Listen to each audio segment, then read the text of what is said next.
Good evening, everyone. Welcome to the Council Chambers Council meeting Tuesday, April the 11th, 2017 at 7 p.m.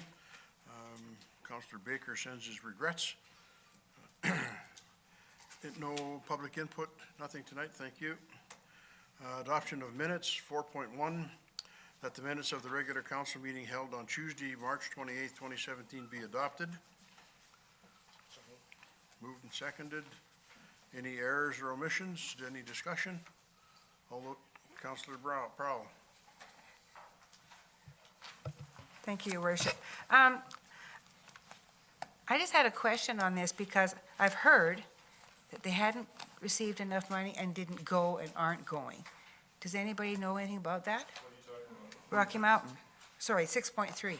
Rocky Mountain Rangers? Yeah. No, they're not going till next year. Oh, it's next year. Yes, they're raising money in order for them to be able to go in 2018. Thank you. And they're about halfway there. Any further comments, questions? All those in favor signify. Opposed, carried, and so ordered. Thank you. Point 5, general matters, delegations and recognitions. 5.1, draft 2016 audited financial statements for the City of Merritt. Mary O. Perotti, CPA, CA, CISA, partner through a corporation, BDO Canada LLP, file 1680, recommendation that the draft 2016 audited financial statements for the City of Merritt be received for information. Moved and seconded. And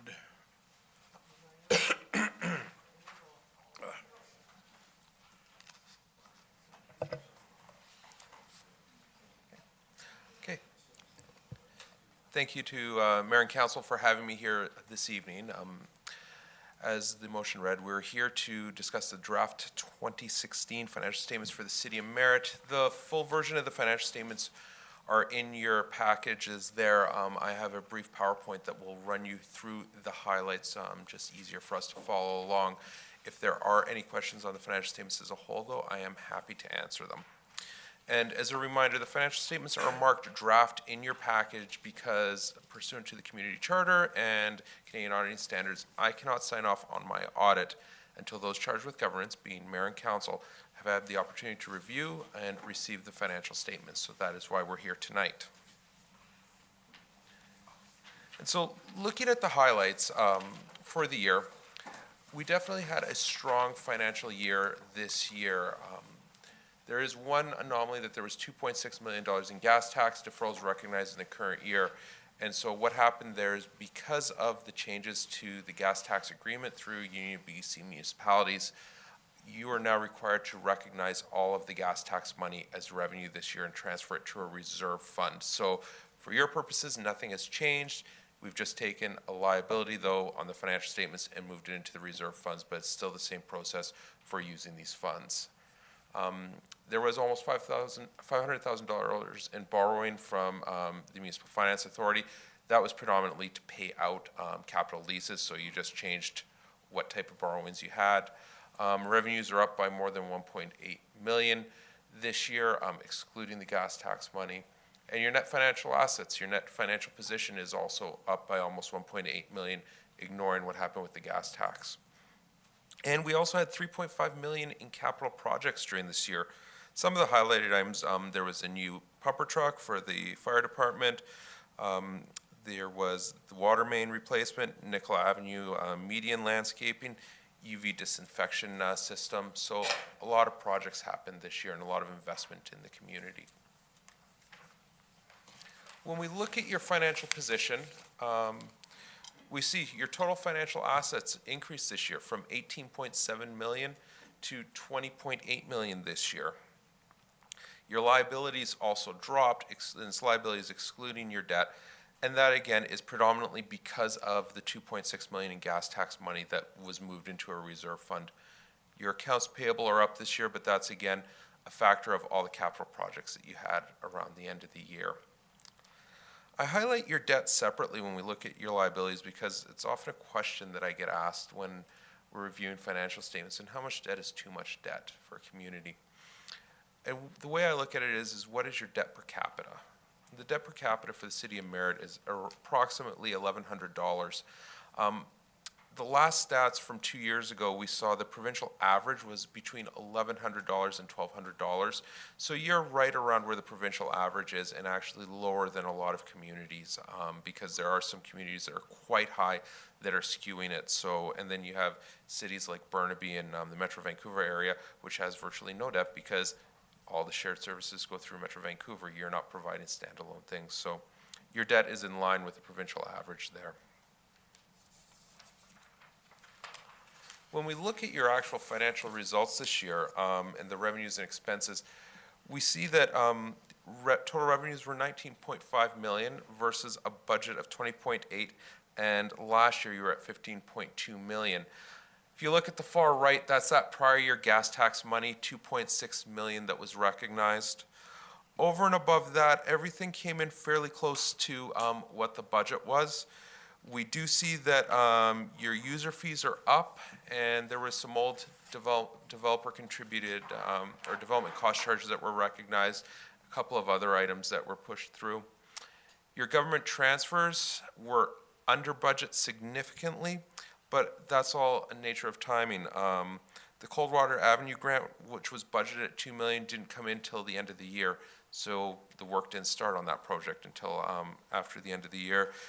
The UV water system was budgeted at $2.2 million. Only $900,000 was spent this year, again, because of timing from the funds from the senior levels of government. So, again, nothing to be concerned of there. Everything came in where we would have expected, and the grants are mostly timing. And this breaks down this slide just simply where your sources are. You can see that over half of your funding is coming from taxation at $9 million. We look at your expenses, a comparison of budget to actuals.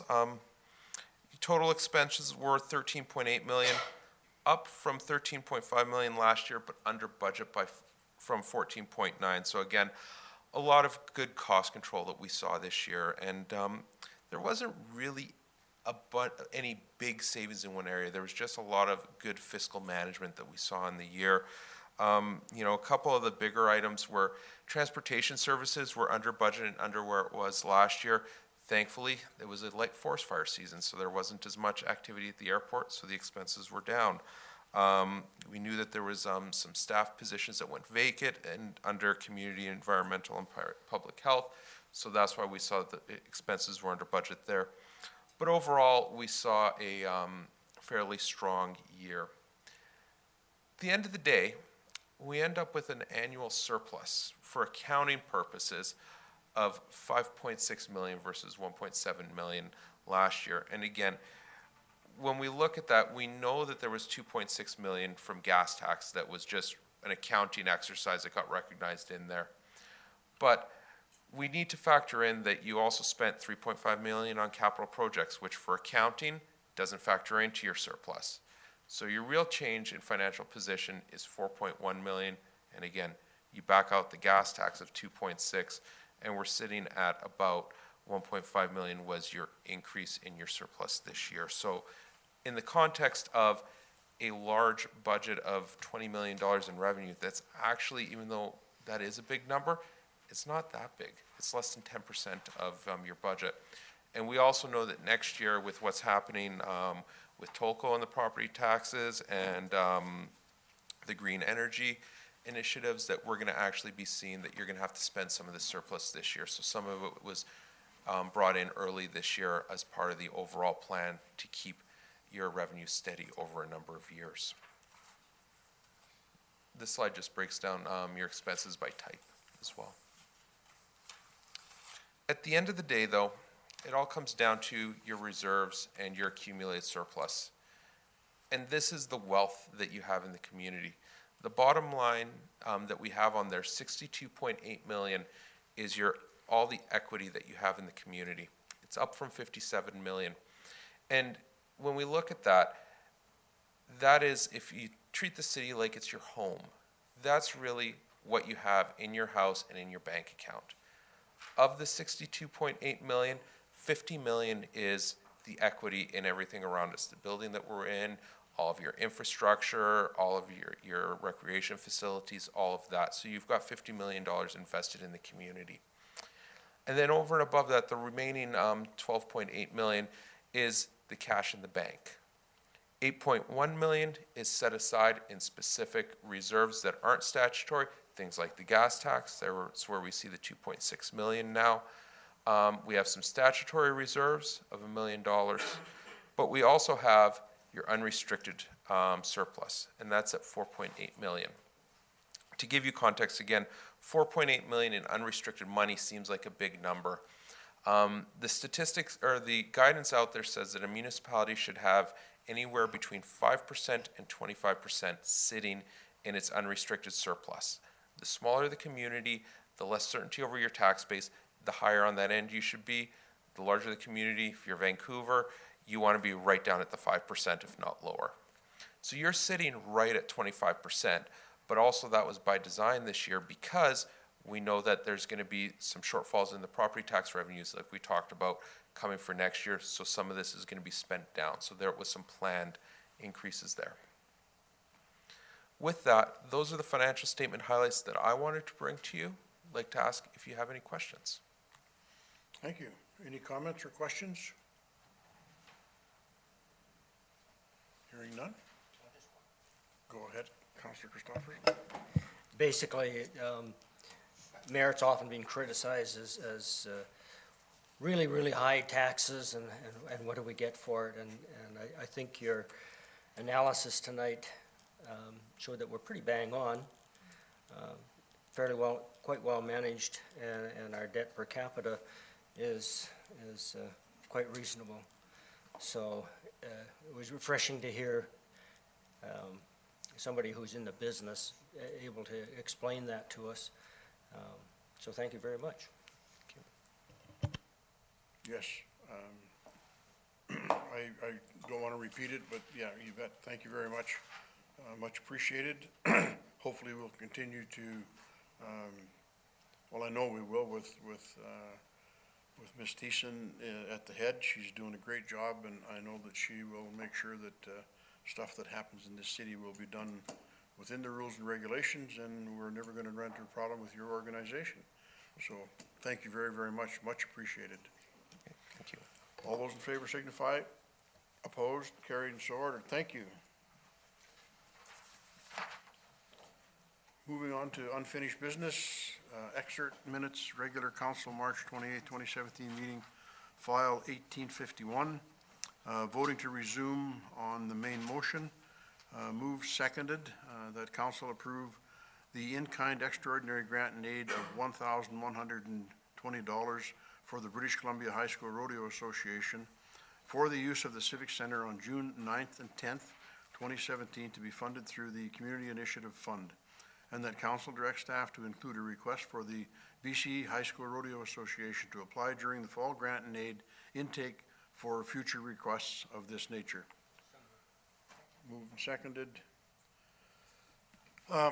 On that, just a bit of a report. I've talked to Fritz about it, and Fritz Meyer, and Fritz is he's kind of the head of the High School Rodeo Association.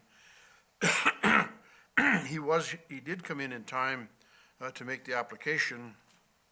He came in with the Rodeo Association, and he misunderstood that he thought that it was all done through the Rodeo Association and his part would be taken care of. I talked to him later and said, no, Fritz, you have to come in. So he came in later, and we did deal with it, and it's been referred to this evening. I was at their meeting last night, and two things have happened. They would like to have, and I will amend this to read $1,500 rather than $1,120, and they weren't able to get the Civic Center, so they've now had to have moved to the arena. And they've been talking with Brian, and they've got all that worked out. So in discussions with him last night, this is what we would like to amend it to. So I would move an amendment to do those two things, that it be changed to $1,500, and the venue is now the arena, not the Civic Center. So A seconder on that motion, if there is one. Moved and seconded. Any discussion on the amendment? Councillor Prowl? Thank you, Your Worship. So the arena is more expensive than the Civic Center? Well, I think they have to bring more stuff in because Yeah, okay. everything's right there. Yeah, okay. Thank Over you. there, they get stuff from the school district, Yeah. they get stuff from the civic center, Thank and you. it's probably gonna cost them a little bit more. Yeah, that makes sense. Thank you. Councillor Brown? And if I recall, we had the 1120 in a remaining fund, but we don't have 1,500 in that fund. Can I have Ms. Thiessen verify that for me, please? For the grant in aid? Yes, no, there is money for, the 1120 would have been coming out of the community initiatives, and there's still plenty of funds left in there, because this is bringing people in from out of town for this event, so it falls under the community initiative grant. Thank you. Any further questions? All those in favor signify. Opposed, carried, and so ordered. Thank you. 6.2, notice of motion, take a hike program. Councillor Norgard made the following notice of motion at the March 28, 2015 regular council meeting, file 0250, that city, whoop,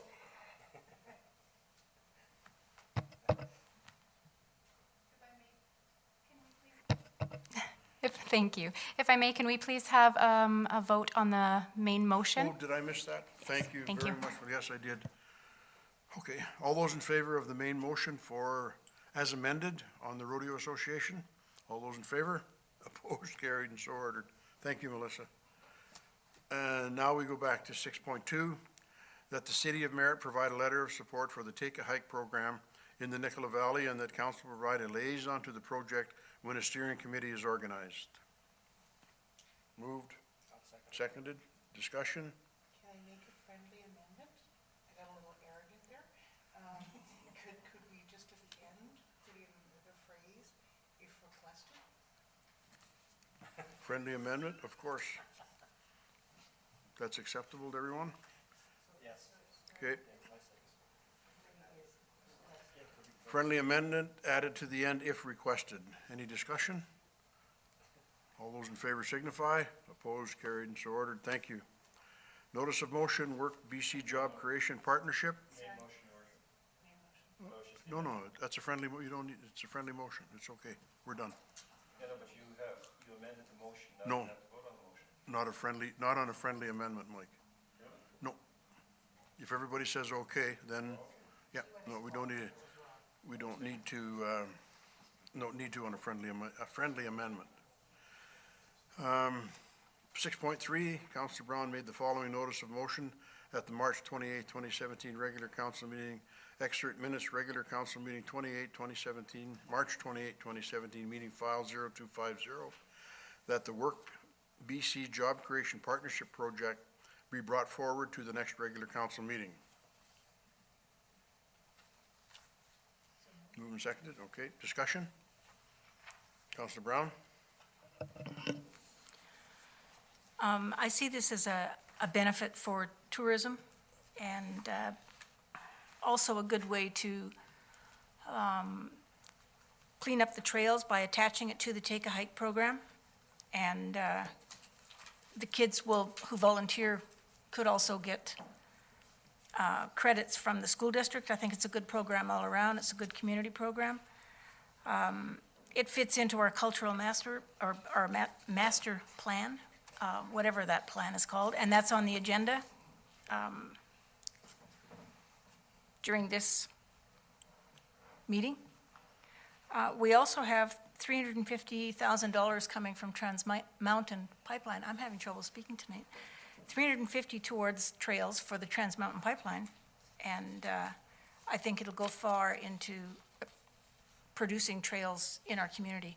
I think this has a lot of benefit, especially in the connection of the trails, looking at a potential sports, not as sports-minded as Kamloops maybe, but a different kind of sports, the outdoor kind of sports, and I think it would be really good for our community. I'd like to see us get involved in this. And the partnership, they're asking for a $10,000 donation towards their project, and I'd like to see us be able to put that towards it. Can't put- That isn't part of the current motion. All it was brought to the next meeting, but that's what they're requesting is $10,000 in partnership for the project, and I'd like to see us to be able to meet that. So I move that we meet the $10,000. Are you making, you're making an amendment, but it will be coming to the next meeting, will it not? And Is this not the meeting? all where- of that probably will be in it. This is just telling us to have it, to bring it forward to the next council meeting. I hear you. On the other hand, it was meant to be brought to this council meeting with the suggestion that we provide the $10,000 to the group. That's not what the motion says. Could I amend the motion?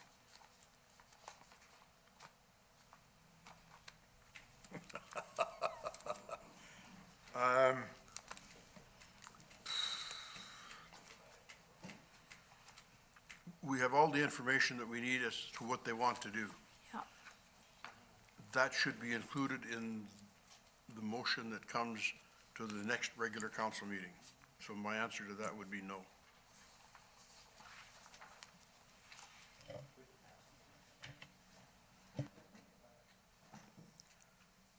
Councillor Norgard.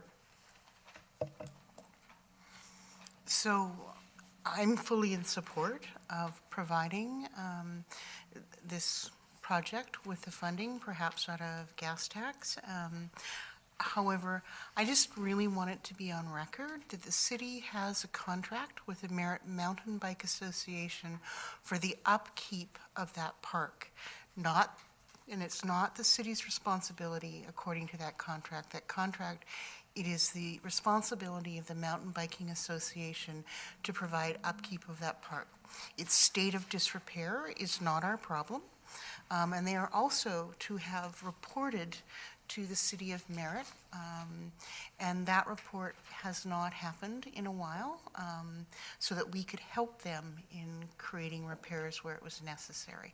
So while I'm very much in favor of this project, because I really think it's important both for tourism, job creation, and skills building in our community, I also need it to be on record that the condition of the park is not the responsibility of the city. Thank you. Councillor Getz. Yeah, I have no problems with this being brought forward. I would just like to have more information on what exactly the process and the project would be, what it would entail, because that's just what I'd like to see, just more information on what's being asked for. We'll put that forward. Councillor Christopherson. I too am very, very much in favor of this going through. Is it necessary to make a notice in motion to have all of the particulars that have been discussed presented for the next meeting? Is that the route to go, or can we just go ahead and approve the 10,000 tonight? Well, I think there's some information, but I mean, no harm in us, giving them a call and telling them it's going to be on the agenda for the next meeting. And one of the things that we've said with other areas, that when the people or organizations are requesting something, two things should happen. Number one, they should have a document here that tells us what it's all about and what their finances are. And the other is that there should be somebody here that we can ask questions to. And we'll pass that back to them for the next meeting. So we don't need to, we can just specify that, that doesn't have to be a notice in motion, is it? I'm trying to move this thing along so that it can be dealt with. I So, think the answer is no. We'll okay, get it we don't done need and a it'll be on the notice in agenda. motion. I got Okay, you, Linda. good enough. Okay, go ahead, Councillor Brown. We did have a presenter here last meeting. He was available to, we could ask questions, he gave us the answers we needed. What we needed to know, this project is going to be 18 weeks during the summer. If we don't get on this, there's not going to be a summer. So this purpose was to put this on this agenda so that they could look at the 18 weeks ahead of time. I'm not sure of the park you're referring to, Councillor Norgard, and I'm not sure of what disrepair, what park you're talking about. What I'm looking at here is the project that was presented to us last meeting that talked about them cleaning up trail construction, looking at bike paths, getting this done so that it will be done on an ongoing basis. They need $10,000 from us in order to do this. So I'm not quite sure what we're waiting for, because we had an opportunity to ask all those questions while the individual was in front of us last meeting. So I'm at a loss as to why we're not aware of the program. Councillor Norgard. Just in response to Councillor Brown's question, the reference is to the Rotary Bike Park, and that was mentioned in the presentation around the bike skills park in the community. So it was not something that came out of nowhere. It was part of the presentation. Thank you. The Rotary Bike Skills Park. That's the right in behind the police station, right? Yes, it is in need of great repair. Any further discussion? Okay, all those in favor signify. This motion that's in front of us.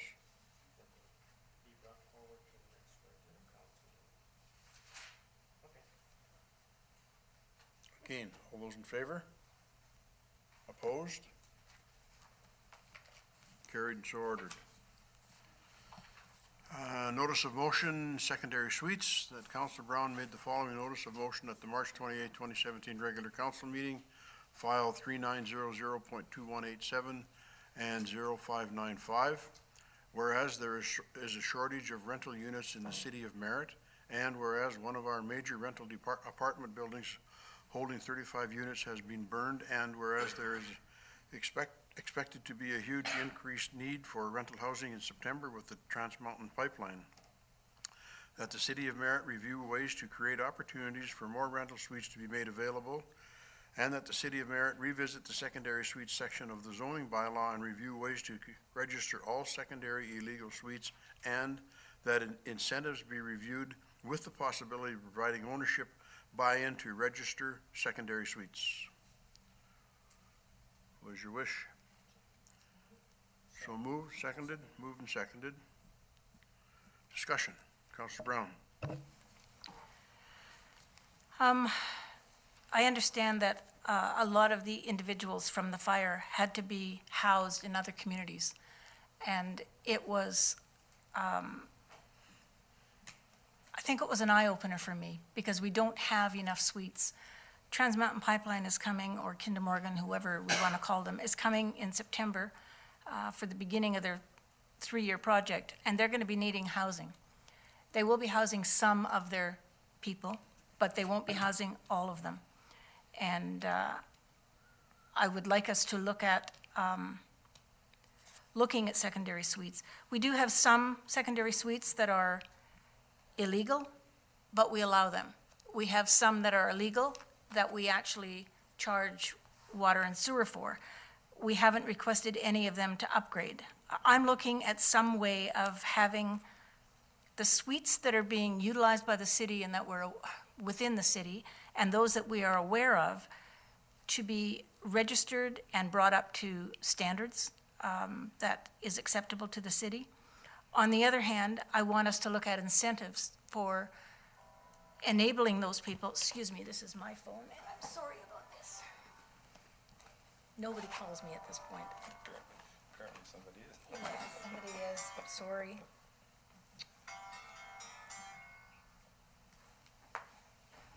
Sorry about that. I would like us to be able to bring the ones that are illegal and rented, bring them up to code, but not immediately, not shut the person down, give them enough time to, number one,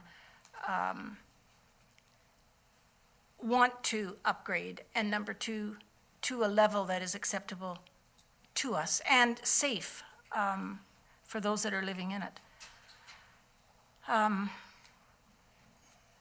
we've been told we're land poor, and we don't have enough land to build on apartments or residential housing units or anything like that. So having said that, we have to look at it from another angle. And I think with the influx of workers that we're going to see at the end of the summer, we're going to have to do something. And rather than having just people throwing up these instantaneous suites, we need to look at some way of trying to control it. And that's what I'm looking at, and that's what I'm trying to bring to our attention. Councillor Prowl. Thank you, Your Worship. Trans Mountain coming in the fall is coming pretty fast, and I don't know just how much we can accomplish in that time.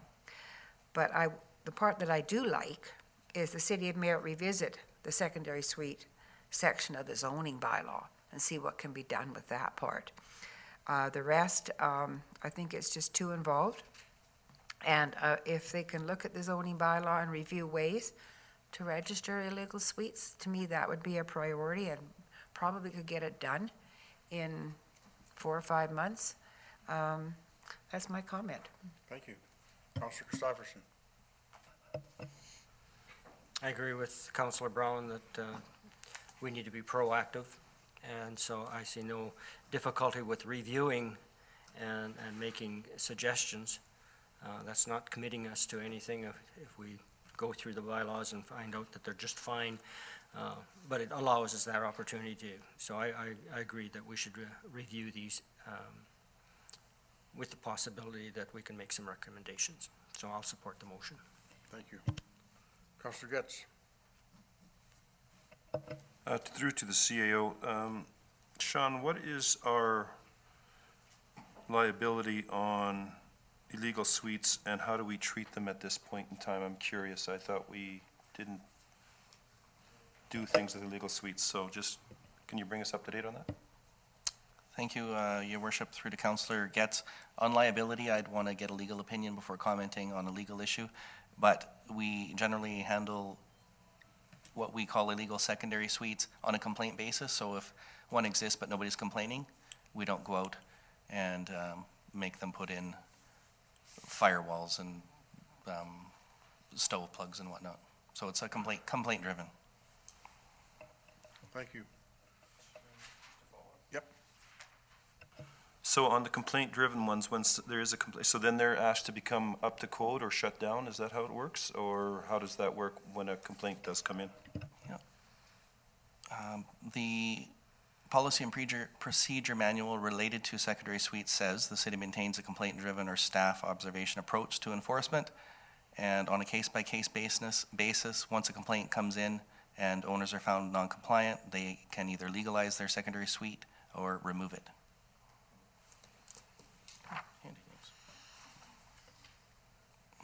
Councillor Brown.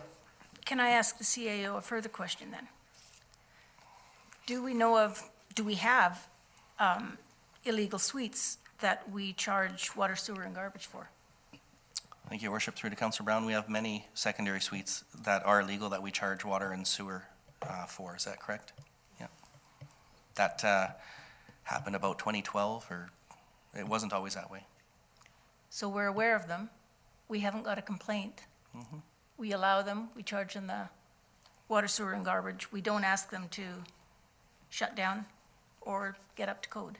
No, not unless there's complaints, because that would cause a lot to probably remove them immediately, and we're collecting the revenue at this point. Yeah, because they're using the service, that's recognized. And yet if somebody new wants to put a secondary suite in their basement, we ensure that they are up to code? Correct. Thank you. Councillor Norgard. So I just want to ask, I'm curious if I misheard. Were you saying that we have legal secondary suites that we charge for services, or illegal secondary suites? Because I think I might have misheard. Thank you, Your Worship. Through to Councillor Norgard. No, there are illegal secondary suites that don't meet all the building code requirements, but if we're aware of them, we charge them the water, sewer, garbage. knowing there's more than one occupier in the house. Councillor Getz. So do you send out two separate bills, one to the principal residence and one to the illegal suite, or is it all under the original owner of the illegal suite? Okay. That goes to the owner. Any further discussion? All those in favor signify. Opposed? Carried and so ordered. Thank you. Notice of motion, Merritt Airport, that Mayor Menard made the following notice of motion at the March 28, 2017 regular council meeting, file 8410, that the city of Merritt consider implementing a caretaker for the Merritt Airport. Moved and seconded. Discussion. Councillor Getz. So the last time we had this come forward, one of the questions that was asked, and I think I asked it, is what would the caretaker be caretaking? Because most of the jobs up there are covered under the union agreement. And I don't think we ever got any kind of a report back on that because there is union consideration about what would happen up there. So I think for myself right now, until we get that kind of report on what actually the caretaker would do and be responsible for, and what would be considered contracting out by the union, because I thought we were going to get that the last time this came up, and I asked the same question, but we never got the information. So I'd kind of like to see what that would be, because to consider implementing a caretaker for the Merritt Airport is fine, but what would that look like? Thank you. Councillor Prowl. Okay. Councillor Brown. I'm not sure we're ready for a caretaker, even if we did know what the caretaker was going to do.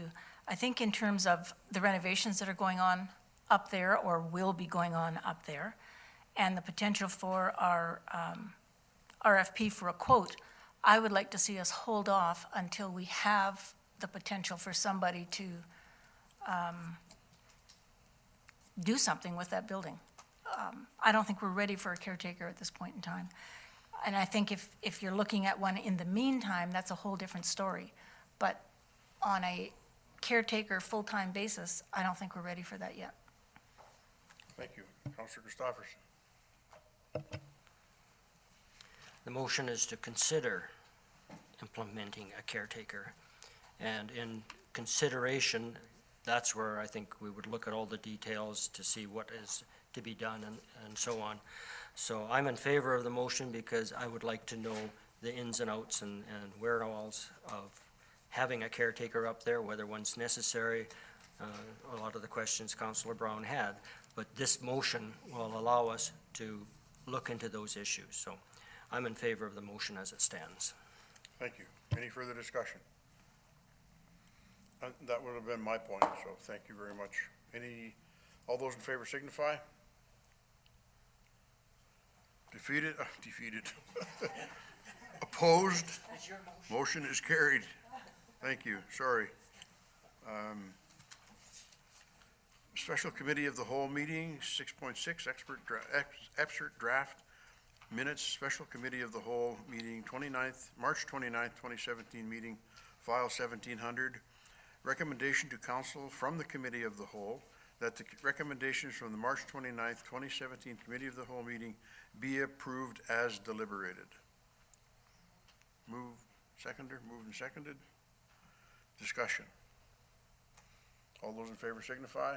Opposed, carried, and so ordered. Thank you. 6.7, Special Committee of the Whole meeting, excerpt from draft minutes, Special Committee of the Whole, April 4th, 2017 meeting, file 4100. Recommendation that the City of Merritt Cemetery Master Plan be adopted as presented at the Special Committee Meeting of the Whole, April 4th, 2017. Moved and seconded. Discussion. Councillor Brown. I just think there was a lot of great pieces to that, and I in particular like the part about the beautification, the greening of the whole area and the garden concept. I just think it's going to be a nice addition to the cemetery, the city cemetery. I'm supporting this. Thank you. Any further discussion? Yeah, I think it's a priority item, so all those in favor signify. Opposed, carried, and so ordered. Thank you.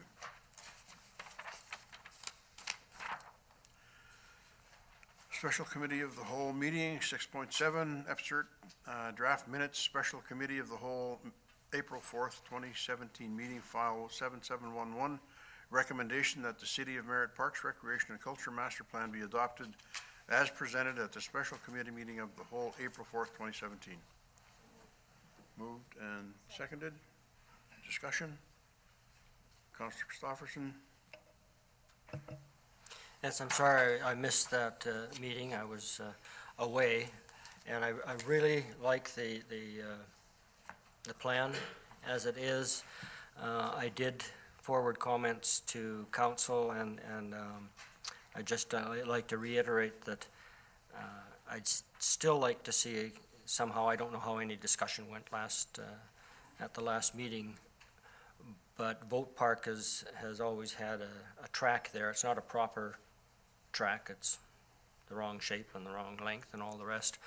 But I would hope that in the overall plan that we could still look at having a proper running track in that area, whether the other facilities can be built on the inside of it. But even though track and field doesn't seem to be way high on everybody's agenda at the present, I don't want to rule it out for future use. So I just wanted to make that particular comment. And as far as the cemetery, I certainly like the overall plan. Thank you. Any further discussion? All those in favor signify. Opposed, carried, and so ordered. Thank you. Bylaws, nil. New business, 8.1, draft 2016 audited financial statements. Draft 2016 audited financial statements for the City of Merritt, file 1680. Recommendation that council accept the draft 2016 audited financial statements for the City of Merritt. Moved and seconded. Moved and seconded. Discussion? All those in favor signify. Opposed, carried, and so ordered. Thank you. 8.2, Provincial Court Services Agreement Renewal, Director of Corporate Services, April 3rd, 2017 report, file 2280.16. Recommendation that the city renew the agreement with the BC Provincial Court Services for the period of January 14th, 2016 to January 13th, 2019 at the rate of $44,500 per year, and that the mayor and corporate officer be authorized to sign the agreement on behalf of the city. Moved and seconded. Discussion? Councilor Brown? I note that it looks like we're attempting to make a break even on this building. We rent it and then we rent it out. One of the things I'd like to see, perhaps it's too late this time because I'm bringing it up rather late, but I'd like to see some kind of an administration fee within that as well. We charge out the janitors, but we don't charge out our administration services. And there's a lot of administrative work that is done that needs to be accounted for when we look at a break-even contract. That's just hopefully on the agenda for next time. Thank you. Councilor Getz? So I guess a couple questions. What would happen if we said no to this? We've been down to see the minister 2 years in a row about how unsafe this building is and how lawyers won't come to it, how victims and perpetrators have to go through the same door, sit in the same place. And we go down, we meet with the minister, we get a lot of shaking heads agreeing with us, but we actually never see anything happen.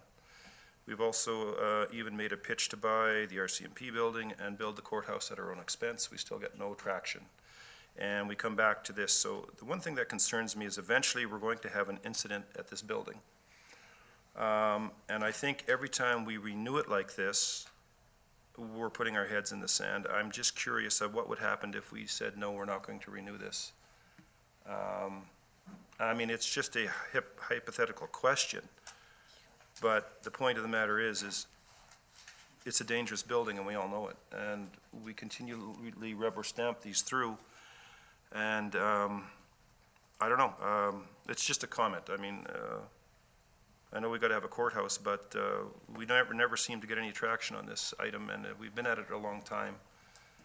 And I'm gonna vote against it, so that's me. Councillor Christopherson. Well, what Councillor Getz has said is certainly striking a chord.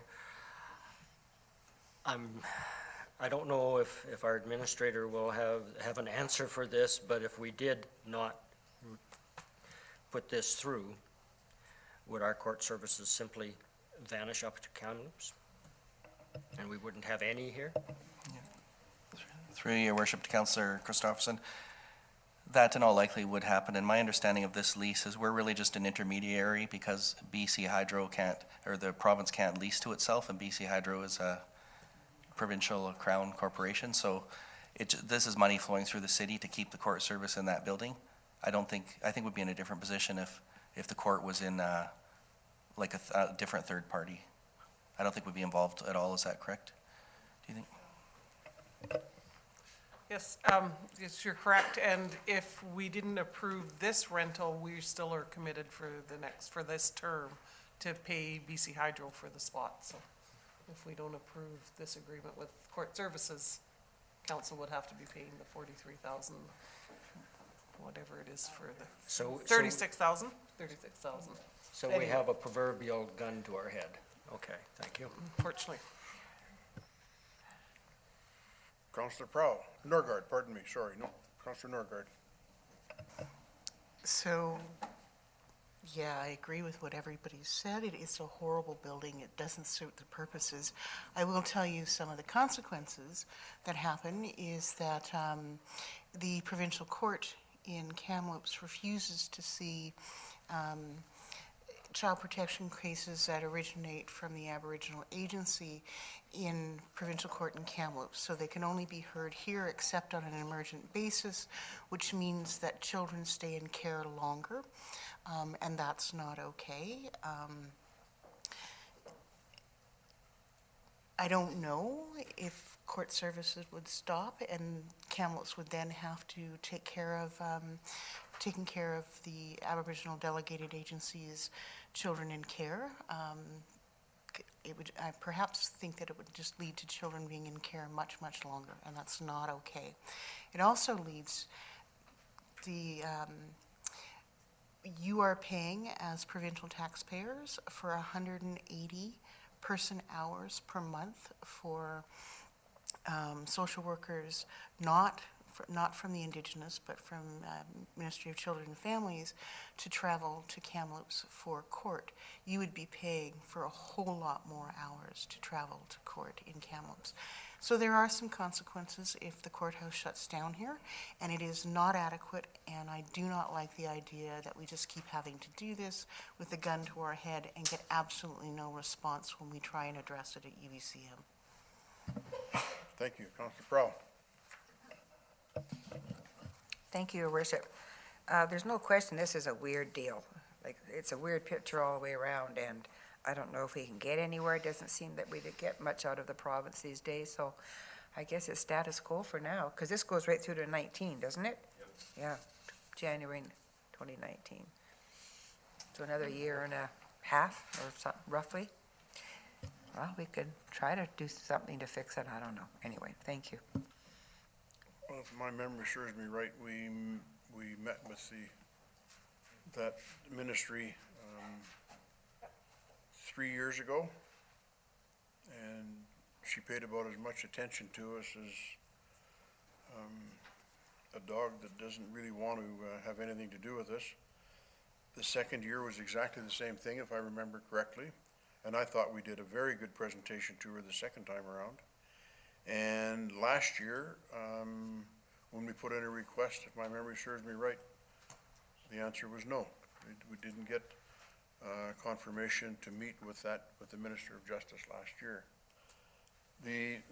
The other thing that we can do, we don't have to wait to UBCM. This is important. We've talked about it. It's an absolutely horrible place. is we can push to have a meeting with her. I think it's still a her, with that ministry, and not go to do it at UBCM. We'll request a meeting with her and an audience on our own. We can do that, and we should do that. I mean, we can try UBCM again, but my personal opinion, it's a waste of time, and you get, what, 15 minutes is about all we get in those sessions? Well, all it does is give us time to lay out our concerns, barely, and then we have to leave. If we set up a meeting, we can be a little more adamant about how much time we want and the importance of it is for us, and I think that's probably what we should do, so. Any further discussion? Councillor Norgard. So if we are able to do that, and right now the minister doesn't actually exist because Parliament has been dissolved, and there will be a new Parliament, but I would strongly suggest that we hold a mock court in the setting, so whoever comes actually gets to see what people in this community have to experience, having to sit side by side with offenders, having to sit in awful little rooms where everybody can hear what you're saying. So yeah, just a demonstration rather than just a complaint moment, so that they can have an actual visceral experience like our citizens do. Thank you. Councillor Getz. But I would also say, since the writ has been dropped today for the May election, that we probably should be talking to the candidates to see where they stand on this and let them know how we feel about this, and see what they're willing to say and or do on this part. So I would suggest that each of us maybe get a hold of each of the candidates and ask the question. I understand there's also going to be an open forum coming up fairly soon with all candidates. Pardon? Oh, that's right. What are you doing that night, Sean? Oh, you're at Silga too? Yes, very good point, Councillor Getz, and I think we should do that with all three of them. Our MLA Taggart is aware of this, and it wouldn't hurt for us to remind her and the other two candidates during the election of the importance of that in this community. Thanks, Mike. Councillor Brown. After hearing Councillor Norgard talk about the mock court, it brought me to a northern community where in the days where they were trying to convince the ministry that they needed four-wheel drives, and the ministry kept saying, no, you need the same kind of cars up there as you've got down in Vancouver. So there was a dog and pony show. A bunch of ministry staff came up. One of these communities took them into the bush. It snowed. They stayed there 3 or 4 days. They came out. They got their four-wheel drives right afterwards. It made sense to them after that. I love it. Yep. Any further discussion? All those in favor signify. Opposed? Carried and so ordered. Thank you. 8.3, 2017-18 Annual Operating Agreement and Transit Services Agreement with BC Transit, Director of Finance and IT, March 30th, 2017 report, file 2240.63. Recommendation that council authorize the mayor and corporate officer to sign the 2017-18 Annual Operating Agreement with BC Transit, and that council authorize the mayor and corporate officer to sign the transit service agreement with BC Transit. Moved and seconded. Discussion? Councillor Prowl?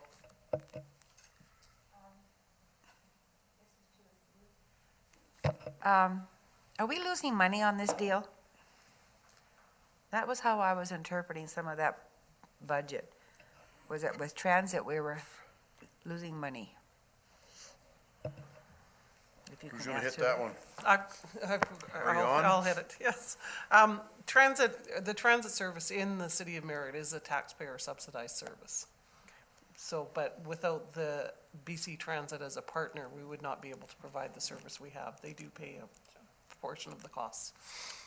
Thank you. And make it available, yes. Councillor Brown? The change from a third party to a two-party system. My question is, will that change the relationship between the city and the supplier, the operating company? Is it exactly the same? Will we be held to a higher standard, doing different supervisory activities, hiring staff, things that we didn't do before?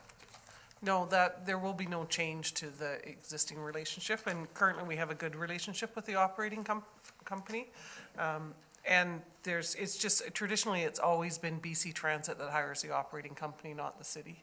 So it's just making that clear, whereas before it was kind of a three-party agreement and it got passed around, but the city, our deal is with BC Transit, and BC Transit deals with the operating company on the operating costs and budgets, and so it's just clarifying that relationship, which is why. So our time and expense is no different over the next few years than it has been over the past? No, our responsibilities are just more clearly listed in the new agreement, but they are the same as what we are currently doing. Okay, thank you.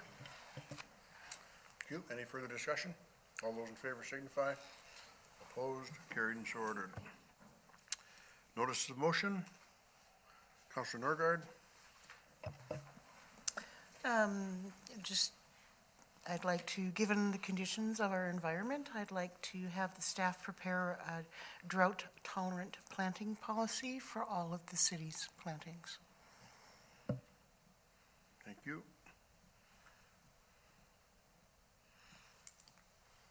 Councillor Getz. If I'm not mistaken, I do believe we already have that. Do we? Yes, we do have. I do believe we have that already. I could be confused, but I thought that was passed quite a while ago. I believe the hotels had to follow that. Yeah. That rule or whatever it is on the plantings and the drought. Okay, I think we'll we- check it out, yeah. and if it is, then we won't have to worry about it. You're okay with that? Okay, thank you. Thanks, Mike. Anything further? Reports from council? Councillor Norgard.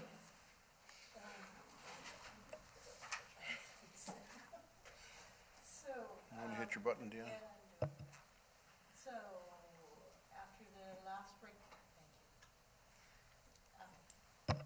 after the last regular council meeting, I met with the committee as a whole around the budgets on March 29th.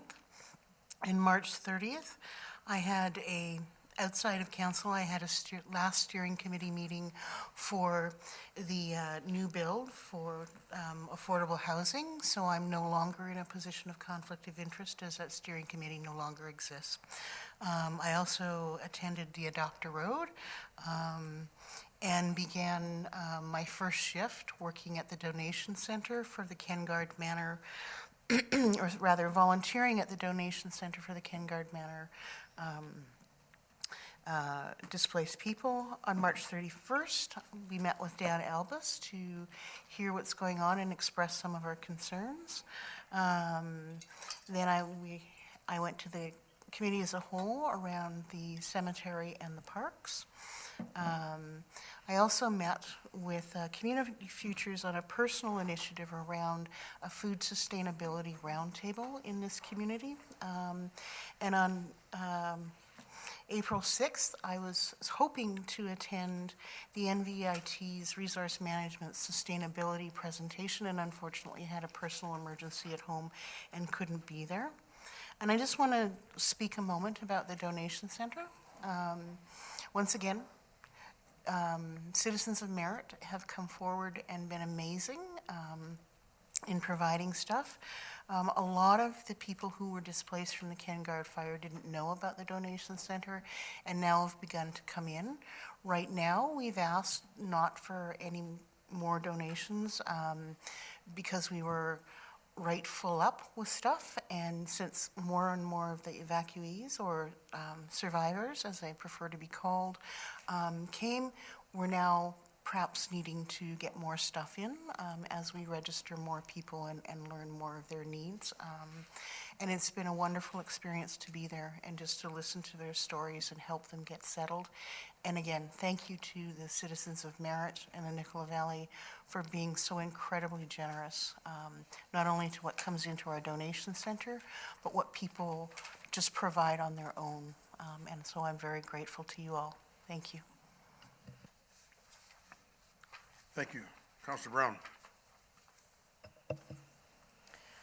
I too went to the special budget meetings, and I think we've gone through some of the cumulative motions that we looked at tonight.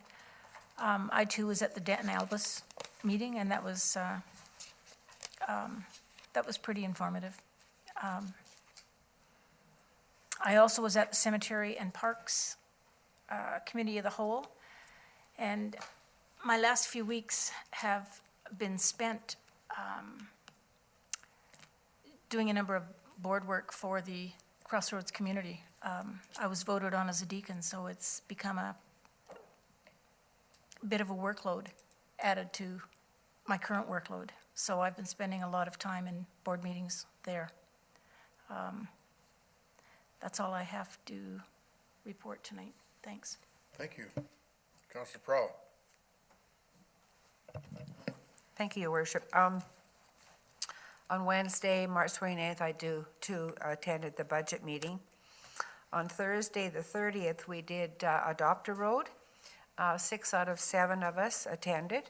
There wasn't too much garbage. It was mostly where the wind had driven it against the fence.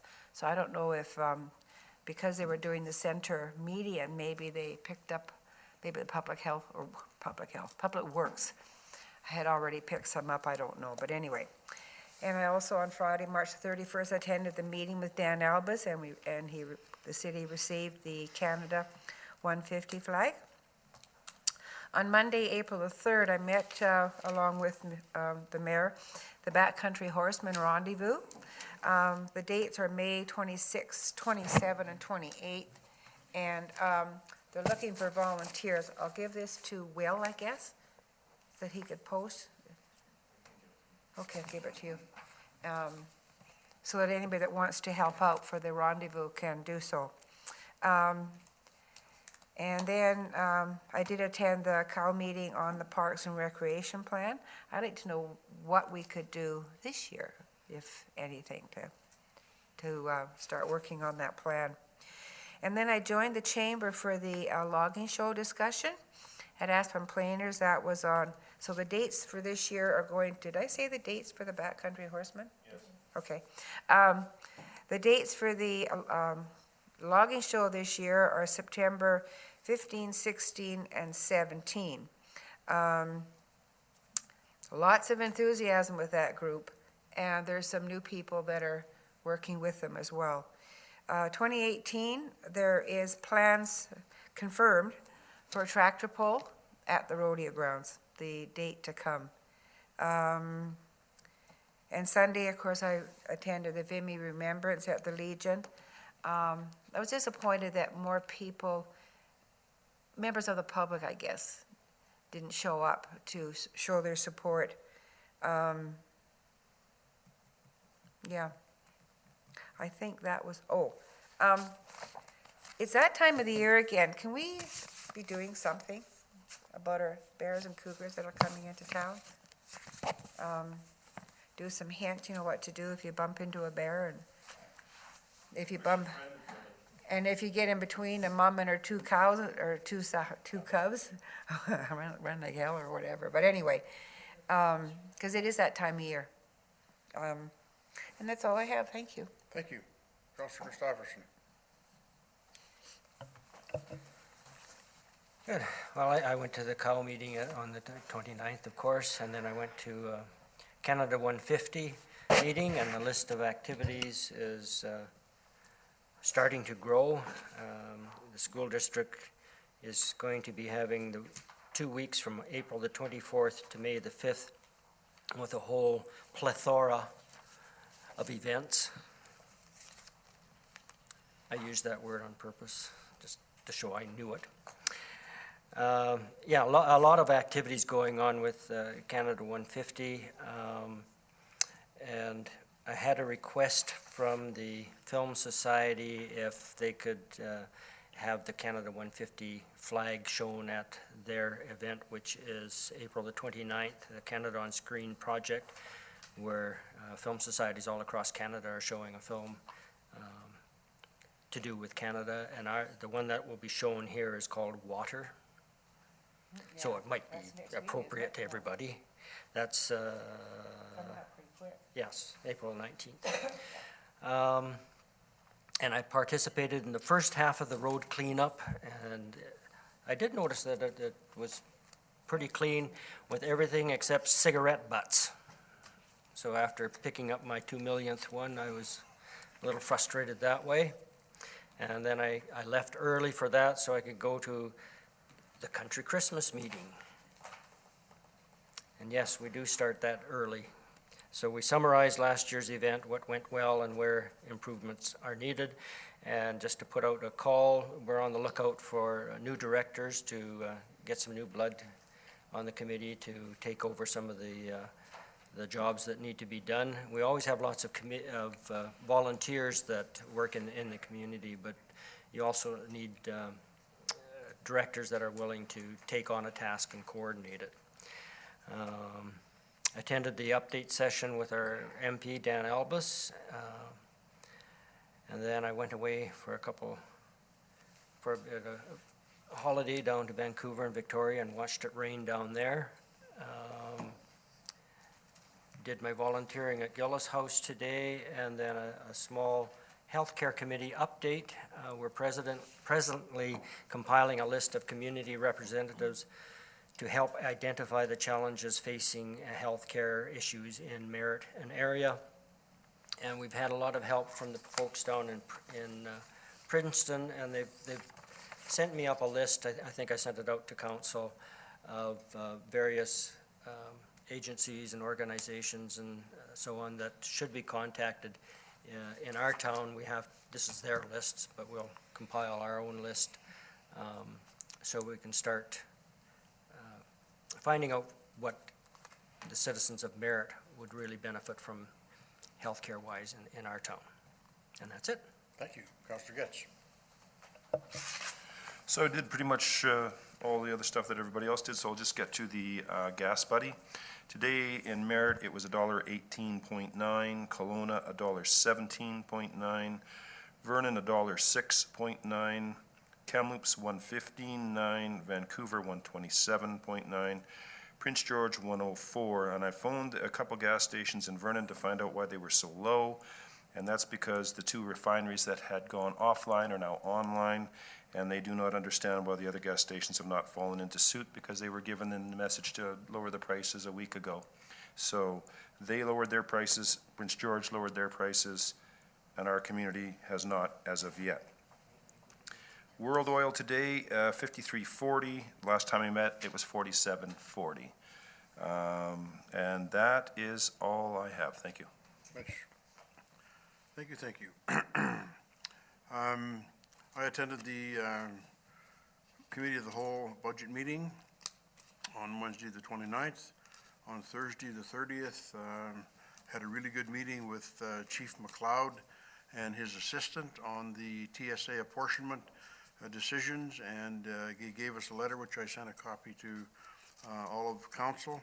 They're a bit upset with the apportionment, and also that the timber that's going out of here, we're going to have some further discussions on that, but they're wanting to meet, and again, like everything else, it's on hold until the election's over, but we had a really good meeting. On Friday, the 31st, we met here with Dan Alvis. I attended the one in the evening over at the Civic Center. On Sunday, I attended the Gratitude Day over at the Civic Center, very, very well attended. There was over 50 people showed up for that from various places in this particular area, from 100 Mile, Williams Lake, Kamloops, Chase, all around the area. It was a very good meeting, very well done, very well attended. On Monday, I met with the Backcountry Horsemen, along with Ginny, to have a look down there at the rodeo grounds and whatnot for when they arrive here. On the 4th, the council, or the Committee of the Whole meeting and the Parks and Recreation and Cemetery.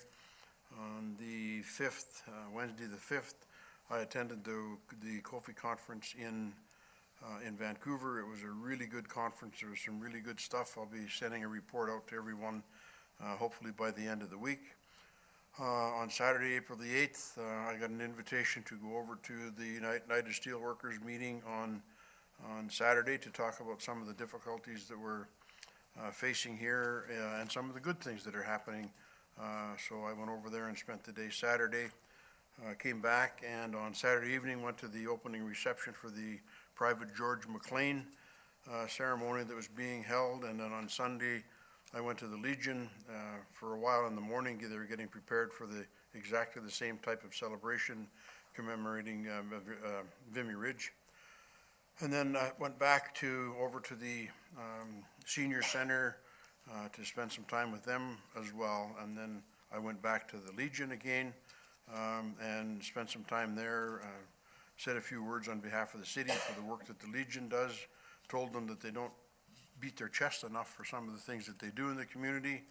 That was very well attended. Councillor Prowl was there as well. She spoke to the folks that were there. On Monday, last night, I met with the Rodeo Association. They've got some really big rodeos coming up here. One of the things that they're trying to get for next year is the National Rodeo, National Finals High School Rodeo. It is a big thing. So they were going down there today to measure. We're going to have to have some discussions with the Fall Fair people on those stalls. I've talked to Sean about the property, who owns the property and whatnot, and I think that we can't have that kind of stuff going on there, that they're sticking their leg in the aisle continually with the Rodeo Association. They need those stalls. For the one that's coming up, they're probably going to need somewhere in the neighborhood of 150 stalls just for our regular high school rodeo. When they put the bid in, and if we get it for next year for the national finals, I think Mr. Mayor, Fritz Mayer, said last night that they had 270 rigs came in to the community for that. It's a 5-day thing, and I believe he also said that the cost or the money that came into that community in Nanton, Alberta was $300 million plus. And what happens is with a rodeo like that, all the high school, there's 2 levels, junior and senior. They do 2 shows a day. All the parents come, but all the grandparents usually come too. So it's a really big thing, and Fritz is working really hard to hopefully have that brought here for 2018. I think that's it. Thank you. Information items. There's a number, I believe there's 6. Is there any there that anyone would like to speak to? Councillor Brown. I just want us to note in the CAO report, and I looked at it initially and thought, oh, 2 small little pages, but actually there was a lot of information in there. Thank you for that. This is the kind of stuff I'm looking for, are projects that we're looking at and projects that have been completed and are on their way to be done, and this actually felt good to read, as small as it was. Thank you. Short. Thank you. Anything further? Thank you, everyone. Our meeting is terminated. Sorry, Jenny.